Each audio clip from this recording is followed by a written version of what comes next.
மீனும் குமரனும் வந்து அந்த கடைய வந்து ரெடி பண்ணிட்டுருக்காங்க. அந்த டைமில் விஜய் வந்து பார்க்குறாரு. பார்த்து அதிர்ச்சி அடைகிறாரு. இதுக்கெல்லாம் காரணம் பசுபதி தான் எனக்கு தெரியும் அப்படின்னு சொல்லிட்டு விஜய் சொன்னோன்னே அதிர்ச்சி அடைகிறாங்க 2 பேருமே. உங்களுக்கு எப்படி தெரியும்னு எனக்கு நல்லாவே தெரியும். எனக்காக உதவி செய்ய போய் தானே உங்களுக்கு இப்படி ஆயிடுச்சுன்னு சொல்லிட்டு வருத்தப்படுறாரு. பசுபதியை சும்மாவே விட மாட்டேன் நான் அப்படின்னு சொல்லிட்டு கிளம்ப பார்க்குறாரு. விஜய் சொன்னால் கேளுங்க அப்படி சொல்லிட்டு இருக்கும்போதே காவேரி அங்கே வந்துடுறாங்க. காவேரி பார்த்துட்டு விஜய் வந்து எங்கே போகிறீங்க அப்படின்னு சொல்லிட்டு கேட்டோன்னே அந்த பசுபதி எவ்வளோ வேலை பண்ணியிருக்கான் பார்த்தியா, உன் மாமாவோட கடை எப்படி பண்ணிட்டான் பார்த்தியா, எனக்கு உதவி செய்ய போது தானே உங்கள் மாமாவுக்கு இந்த கதியாக இருக்குது. இதை நான் சும்மா விட சொல்கிறேன். இதுக்கப்புறமாவும் நான் சும்மா அமைதியாக இருந்தேன்னா அதுக்கப்புறம் அவன் வேலையை காட்டிகிட்டே இருப்பான். இப்போவே நான் போயிட்டு எல்லா விஷயத்துக்கும் அவனுக்கு ஒரு முடிவு கட்டுறேன். இங்கே பாருங்கள், இந்த விஷயத்தில் நீங்கள் தலையிடாமல் இருக்கிறது நல்லது. ஏன்னா இப்போ தான் நீங்கள் வந்து கொஞ்சம் மறைவாக இருக்கீங்க. போலீஸ்களில் மாட்டிங்கன்னா பெரிய பிரச்சனை ஆகிடும். இந்த பிரச்சனையெல்லாம் தீரணும்னா கொஞ்சம் நாளைக்கு நீங்கள் அடக்கி வாசிச்சு ஆகணும். சொன்னால் கொஞ்சம் புரிஞ்சுக்கோங்க விஜய் அப்படின்னு சொல்லிட்டு அட்வைஸ் பண்ணுறாங்க காவேரி. என்ன காவேரி நீயும் புரிஞ்சுக்காம? காவேரி கரெக்டாக தான் சொல்கிறா. நீங்கள் இப்போ இருக்க நிலமையில் இதெல்லாம் வேண்டவே வேண்டாம். சொன்னால் கேளுங்க, எல்லா உண்மையும் வந்து கண்டிப்பாக நிரூபிப்போம். நிரூபிச்சிட்டோன்னே இந்த பிரச்சனை இருக்கவே போகிறதில்ல அப்படின்னு சொல்லிட்டு நிவின் வந்து சொல்லியிருக்காரு. குமாரனும் ஆமாங்க கொஞ்சம் அமைதியாக இருங்க ப்ளீஸ் அப்படின்னு சொல்லிட்டு அட்வைஸ் பண்ணுறாங்க. என்ன பண்ணுறதுன்னு தெரியாமல் தவிக்கிறாரு விஜய். இங்கே வந்து காவேரி வந்து ரொம்ப காய்ச்சலாக இருக்காங்க. வீட்டில் உள்ளவங்க எல்லாருமே வந்து என்ன இவ இவ்வளோ காய்ச்சலாக இருக்கா அப்படின்னு சொல்லிட்டு பார்க்குறாங்க. பார்த்தா வந்து லைட்டாக வந்து அவங்களுக்கு வந்து ரொம்ப வந்து ஒரு மாதிரி சிக்கன் பாக்ஸ் மாதிரி லைட்டாக இருக்குது. அதை பார்த்துட்டு வந்து அதிர்ச்சி அடைகிறாங்க. ஐயோ ஒரு வேளை வந்து இவளுக்கு ஒட்டிக்கிச்சுன்னா புள்ளத்தாச்சி பொண்ணுக்கு என்ன பண்ணுறது, அதெல்லாம் நீ வந்து அவள் பக்கத்தில் கூட போகக்கூடாது அப்படின்னு சொல்லிட்டு கங்கா வந்து தடுக்கிறாங்க மாமியார். என்னால் யாருக்கும் எந்த பிரச்சனையும் வேணாம், நான் தனியாக ரூம்லேயே இருந்துக்கிறேன்னு சொல்லிட்டு விஜய் இருக்க ரூமில் போய்ட்டு காவேரி வந்து இருக்கிறாங்க. எல்லாருமே வந்து காவேரி நிலைமையை பார்த்து மனசு கஷ்டப்படுறாங்க. இந்த சூழ்நிலை விஜய் வந்து காவேரிக்கு கால் பண்ணுறாரு.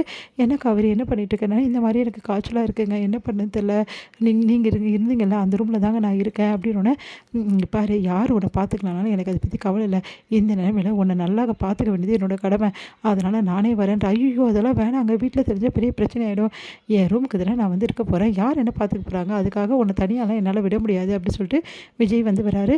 விஜய் வந்து காவேரி கூடவே இருக்கார். வந்து நைட்டு தூங்கும் போதும் காவேரி பத்திரமா பார்த்துக்கிறாரு. காவேரி வந்து சந்தோஷம் தாங்க முடியல. ஏன் விஜய் இப்படி பண்ணுறீங்க, ஒருவேளை உங்களுக்கு வந்து என்ன மாதிரி ஜுரமோ இல்லை இந்த மாதிரி இருக்க சிம்டம்ஸ் உங்களுக்கு வந்துச்சா நீ என்ன பண்ணுவீங்க, வந்தேன்னு போது எனக்கு அதை பற்றியெல்லாம் கவலை இல்லை, என்னை பொறுத்த வரைக்கும் என் பொண்டாட்டி தான் எனக்கு முக்கியம் அப்படின்னு சொல்லிட்டு கையை பிடிக்கிறாரு. அந்த டைமில் கரெக்டாக அவங்க அம்மா வந்துட்டாங்க. காவேரி அப்படி சொல்லி ஐயோ அம்மா வந்துட்டாங்களே அப்படி சொல்லிட்டு விஜய் வந்து ஐயோ உங்கள் அம்மாவா அப்படின்னு, ஆமாம்மா இப்போ என்னங்க பண்ணுறது, சரி ஒரு நிமிஷம் இரு, கதவு பின்னாடி போய் ஒழிஞ்சிக்கிறேன் அப்படின்னு சொல்லிட்டு கதவு பின்னாடி போய் ஒழிஞ்சிக்கிறாரு. என்னடி தவிக்கிற முடிக்கிற என்னடி ஆச்சு உனக்கு அப்படின்னோடனே, ஒரு வேளை காய்ச்சல் ரொம்ப உடம்பு சரியில்லாமல் ஆயிடுச்சா இவளுக்கு, ஹாஸ்பிட்டலுக்காவது போகலாம் மாட்டேன்றாங்க, அதெல்லாம் ஒன்றும் வேணாம்மா, நீ முதல்ல இங்கேருந்து போனால் பார்த்துக்கிறம்மா அப்படின்னு சொல்லிட்டு வம்பு பண்ணி அனுப்பிச்சி விட்றாங்க காவேரி. விஜய் வந்து நிம்மதியடைகிறாரு. ஐயோ அப்பாடி அப்படின்னு சொல்லிட்டு அடுத்து வந்து காவேரி கிட்ட விஜய் வந்து சொல்கிறாரு, காவேரி இங்கே பாரு, நீ ரொம்ப பத்திரமா இருக்கணும், இந்த மாதிரி நிலைமையில நல்லா சாப்பிடணும்னு சொல்லிட்டு ஊட்டி விட்டுட்டுருக்காரு. வேணாங்க அதெல்லாம் தெரியாது, நான் தான் ஊட்டி விடுவேன்னு சொல்லிட்டு ரொம்ப பண்ணி ஊட்டி விடுறாரு. அவங்கள ரொம்ப சின்ன குழந்தை மாதிரி அவ்வளோ அழகாக கவனிச்சுக்கிறாரு. அவங்களுக்கு தேவையான பார்த்து செய்கிறாரு. இதனால் காவேரி ரொம்ப நெகிழ்ச்சி அடைகிறாங்க. அடுத்து காவேரியை அவரோட வந்து சேர்த்து வந்து அப்படியே அணைச்சிட்டு வந்துட்டு காவேரி கூட வந்து அப்படியே டைம் ஸ்பெண்ட் பண்ணிகிட்ருக்காரு. அந்த டைமில் கரெக்டாக அவங்க அம்மா வந்துடுறாங்க. ஐயோ போச்சு, நம்மளை 2 பேரும் இந்த மாதிரி நிலைமையில பார்த்தாங்க, முடிஞ்சது நம்ம கதை, இப்போ என்னங்க பண்ணுறது, சொன்னால் கேளுங்க, நீங்கள் இங்கேருந்து கிளம்புங்க முதல்ல அப்படின்றாங்க. இல்லை காவேரி நல்லா கிளம்ப முடியாதுன்றாரு.